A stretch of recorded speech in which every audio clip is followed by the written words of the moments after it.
Assalamualaikum warahmatullahi wabarakatuh. Kali ini saya ingin mengukakan kepada Anda semua dua aksi penindasan atau aksi genosida yang berbeda zaman. Pertama terjadi di era Wahyu terdahulu, yang kedua terjadi pada era kita ini, di era digital dan satelit. Kurang lebih 33 abad lalu, bangsa Israel di Mesir ditindas dan diperbudak oleh rejim Firaun. Perbudakan itu berlangsung kurang lebih 80 tahun. Puncak penindasan terhadap bangsa Israel itu dalam bentuk pembunuhan terhadap bayi laki-laki yang baru lahir.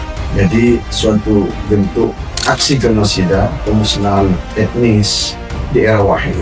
Firaun telah berulang kali diperingatkan oleh Allah Subhanahu wa Ta'ala, Tuhannya Yahudi, Tuhannya Nasrani, Tuhannya Muslim, agar menghentikan aksi penindasan itu, baik dengan cara melalui bencana alam dan wabah penyakit yang dalam Alkitab disebut sebagai 10 tulah di kitab Keluaran ayat 7-11, maupun dalam bentuk langsung disampaikan oleh utusannya Allah, Nabi Musa alaihissalam, berhadapan muka dengan Firaun. Tapi Firaun tidak pernah sadar dan bertobat.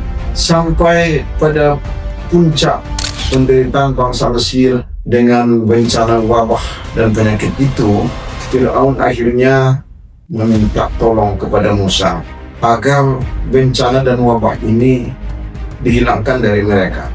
Wabah itu antara lain adalah belalang, kutu, katak, sampai masuk ke dalam kamar istana Firaun. Sungai Nil, sumur-sumur bangsa Kipti menjadi darah, tidak bisa diminum, bahkan topan dan badai. Pada puncaknya mereka memohon kepada Musa agar bencana ini diakhiri.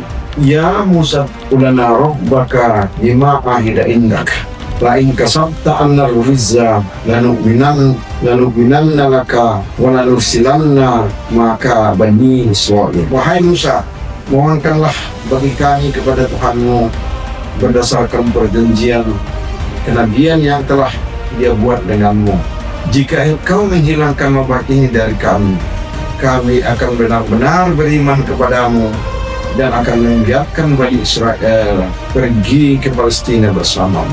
Ketika wabah itu dan bencana itu hilang, Firaun mengingkari janji, dan oleh karena itulah kemudian Allah Subhanahu wa Ta'ala menenggelamkan Firaun dan rejimnya di Laut Merah. Fantaqamna minhum fa'aghraqnahum fil yammi bi'annahum kazzabu bi ayatina wa kanu anha ghafilun. Surat Al-Aqaf ayat 136. Kami timpakan hukuman kami kepada mereka dan menjadikan mereka tenggelam di Laut Merah. Lihatlah, mereka mengingkari janji mereka. 33 abad kemudian, balik bangsa Israel, Zionis Israel yang melakukan penindasan terhadap bangsa Palestina.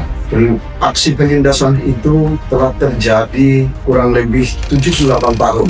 Durasi ini kalau dihitung mulai sejak proklamasi pendirian negara Israel di Museum Tel Aviv pada 15 Mei 1948.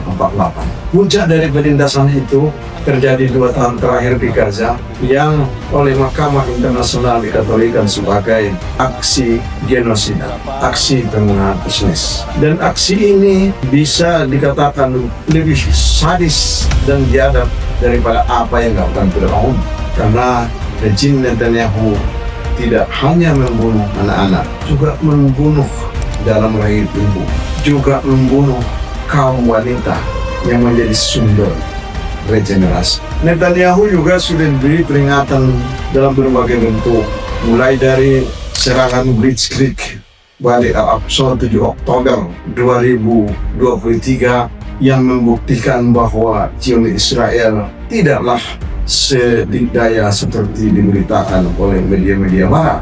Sayap militer Hamas bisa menembus Israel. Kemudian juga terakhir ini dalam perang yang melawan Iran, Tel Aviv dan kota-kota lain di Israel mampu ditembus oleh drone-drone dan rudal-rudal Iran. Iron Dome, kubah besi, David Sling bisa ditembus. tak mampu mencegat mengintercept seluruh rudal dan drone itu. Ini semua harusnya menyadarkan rejim Netanyahu.